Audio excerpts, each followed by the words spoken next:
China is in a better position to win this trade war than the United States is, and that's the reality. The United States is the world's biggest debtor country. We owe more than any other country, with things that isolate the United States and make it appear to be dangerous. While America celebrates its supposed economic dominance, a financial earthquake is building beneath our feet that could shatter everything we think we know about global power. The trade war everyone thought would crush China is backfiring in ways that will leave you questioning everything you've been told about American supremacy. What if I told you that the very country we're trying to contain is actually containing us? Ships in the ocean coming from China, stacked high with containers of goods to be sold in America, that are stopped on the high seas, turned around, and go back to China to wait and see what's going to happen. Remember when politicians promised that slapping massive tariffs on China would bring them to their knees? Well, here's the reality check nobody wants to discuss. Ships loaded with Chinese goods are literally turning around in the middle of the Pacific Ocean, not because China can't afford to lose American customers, but because they found something far more valuable than our market. Winners and losers will be those on the two sides, the better able to handle this situation. Think about this for a second. We impose tariffs so brutal that practically nothing made in China reaches American shores anymore. The Chinese retaliated, sure, but here's where it gets interesting.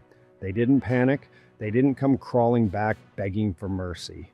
Instead, they did something that should terrify every American economist. They found alternatives. China is at the peak of its program of many years to build strong alliances. These countries of the BRICS comprise more than half of the population of this planet Earth. BRICS isn't just an acronym anymore. It's become America's worst nightmare. Brazil, Russia, India, China, and South Africa started as 5 countries with a shared vision. Today, they've expanded to include over 20 nations, representing more than half of the world's population. Let me put this in perspective. America represents 4.5% of global population, while trying to economically arm wrestle an alliance that controls over 50% of humanity. The U.S. alliance with Canada has never been poorer than it is today. The same applies to Mexico, and the same applies to the rest of Europe. Meanwhile, our traditional allies are distancing themselves faster than you can say 51st state. Canada just elected leaders specifically because they promised to resist American pressure. Japan did something it has not done before, telling the United States, we may not lend you any more money. Your government is too deep in debt. Japan, our biggest creditor, the country that has been bankrolling our debt for decades, recently told us they might stop lending money because our government is drowning in debt. Ironic? The country we're trying to economically destroy through trade wars is also our second largest creditor. China holds massive amounts of American debt, and they're certainly not going to help us win a trade war against themselves. In the United States, the majority of enterprises, workplaces, factories, offices, stores are privately owned, privately operated as private enterprises. That is not the case in China. China is a hybrid. Here's where most Americans get it completely wrong. We keep celebrating our free market system while ignoring a crucial fact. China's hybrid economy is running circles around us. Half of China's economy operates under private ownership, just like ours. But here's the kicker. The other half is government-owned and coordinated. When private companies can't or won't do something because it's not profitable enough, the Chinese government steps in and makes it happen. Need a high-speed rail system? Government builds it. Need to redirect trade away from America during a trade war? Government coordinates it, need to mobilize resources for national priorities. Government orchestrates it. Why do we have unemployment? It's not profitable to hire those people, so we don't. Why do we not have a very good fast train system? Not profitable. What does America do? We fire government employees and hand everything over to private companies, then wonder why we can't compete with a coordinated economic system that combines the best of both worlds. For the last 30 years, the Chinese economy has grown 2 to 3 times faster than the U.S. That's a fact. For 30 years straight, China's economy has grown 2 to 3 times faster than America's. This isn't propaganda. These are hard numbers that make uncomfortable reading for anyone who still believes in American economic superiority. While we argue about whether government intervention is ideologically pure, China builds the world's best transportation infrastructure, becomes the manufacturing hub for everything from smartphones to electric vehicles, and creates trade relationships that span continents. The reality is they have a coordinated economic system. They are not held back by an ideology, because that's all it is, that the private is good and the government is bad. Our response? We convince ourselves that Chinese workers are just more disciplined or work harder. That's not analysis, that's cope. The real reason is systemic. They have a government that can coordinate economic strategy, while we have a government that's ideologically committed to staying out of the way. We are becoming the object of efforts by the rest of the world to contain something that scares them about the United States. But wait, there's more to this story that should make every American deeply uncomfortable. Like, we're not just losing an economic competition, we're becoming the country that other nations actively try to contain. Remember when containment was our strategy?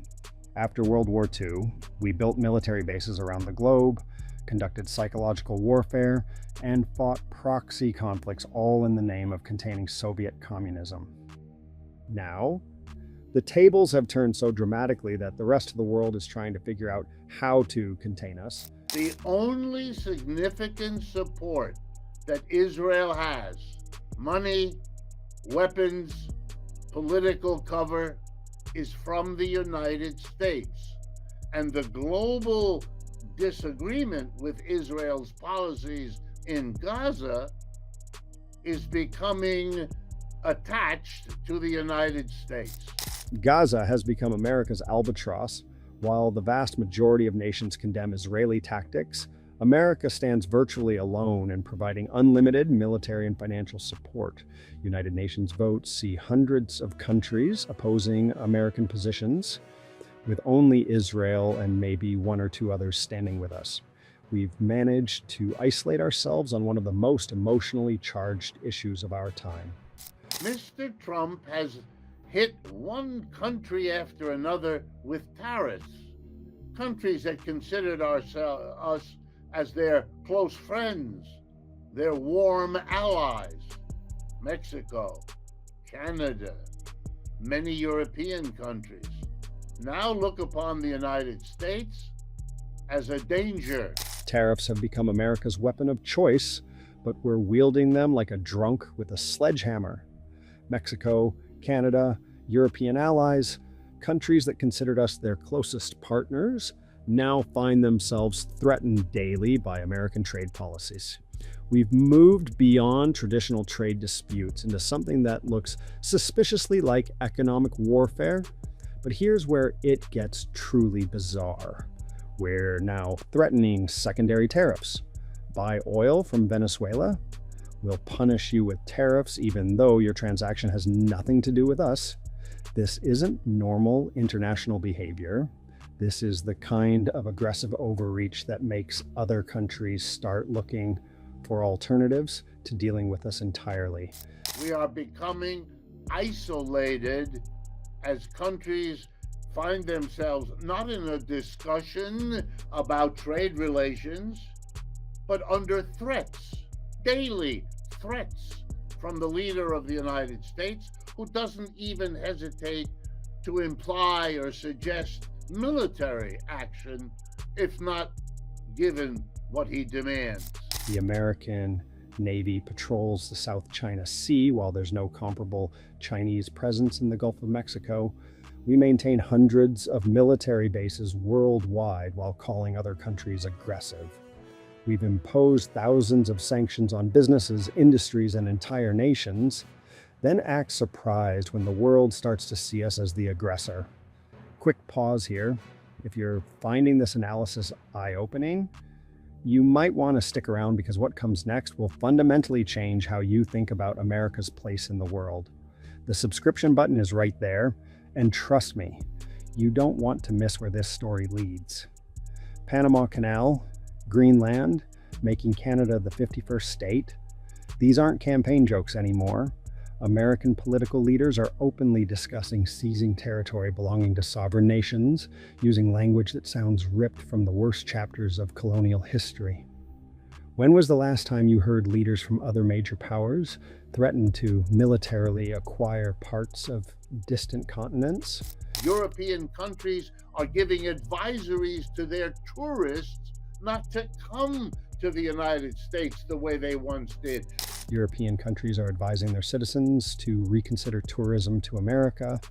Canadians are changing vacation plans.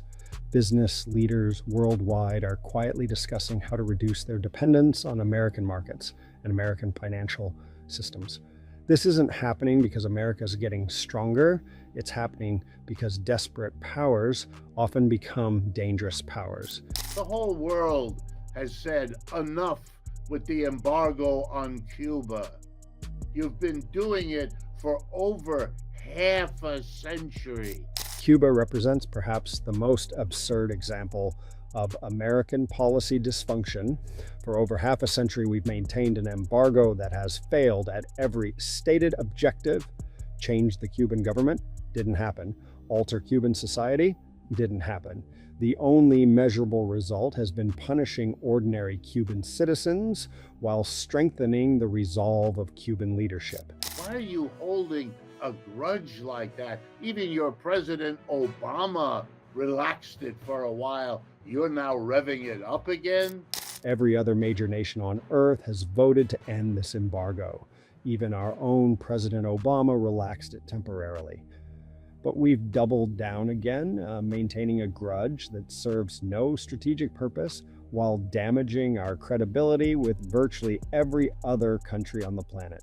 China, given their solid alliances and a powerful government, they are in much better shape to redirect their economy, to compensate for the trade war with the United States. They're in a better position to manage that than we are here at our end. What we're witnessing isn't America choosing isolation. It's America being isolated by the consequences of its own actions. When your trade policy consists primarily of threats, when your foreign policy looks increasingly imperial, when your economic strategy ignores the mathematical reality that you represent less than 5% of global population. Other countries start making plans that don't include you. When we do that, in a trade war with China, who has a powerful government stepping in, coordinating, and making it all work in the way that they want it to, we are shooting ourselves in the foot. China's confidence isn't bluster. It's backed by 30 years of economic growth, stronger international alliances, and a government system that can actually coordinate national strategy. When Chinese leaders say they don't need America, they're not making empty threats. They're stating a reality that American policymakers seem determined to ignore. But because we have the ideology that the government shouldn't be doing things, we keep the government small. The most dangerous aspect of this situation isn't that America might lose a trade war. It's that America doesn't seem to understand it's already losing. While we debate ideological purity and celebrate the superiority of uncoordinated markets, other countries are building the economic relationships and political alliances that will define the next century. We're paying a heavy price for an economic system that prioritizes private profit over national coordination, individual enterprise over collective strategy. China didn't become America's primary economic rival by accident. They did it by combining market mechanisms with government planning in ways that American ideology refuses to even consider. But it's enough to say this is unique behavior, it is rare behavior, it is nasty, it is aggressive, it is hurtful, it is frightening people around the world. Here's what nobody in Washington wants to acknowledge. America has a choice. We can continue down this path of aggressive isolation, watching our allies drift away while our rivals grow stronger, or we can recognize that the world has changed and adapt accordingly. The alternative isn't surrender, it's pragmatism. It's recognizing that a country representing 4.5% of global population can't indefinitely dictate terms to the other 95.5%. It's understanding that economic systems combining private enterprise with government coordination aren't ideological betrayals. They're practical solutions to complex problems. We are becoming isolated, a pariah. And the people of the world are looking at us and asking the question that I gave the title of this talk to. U.S. becoming rogue? The most serious thing about to hit America isn't a foreign invasion or natural disaster. It's the mathematical reality of a multipolar world where American dominance was always going to be temporary. The question isn't whether this transition will happen, but whether America will adapt to it gracefully or fight it destructively until isolation becomes complete. What happens next depends on whether Americans can handle the truth about our changing position in the world, or whether we'll keep doubling down on strategies that are turning former allies into neutral observers and neutral countries into active rivals. The choice is ours, but the window for making it intelligently is closing faster than most people realize. Subscribe to our channel to stay updated with unknown political factors turning into choas.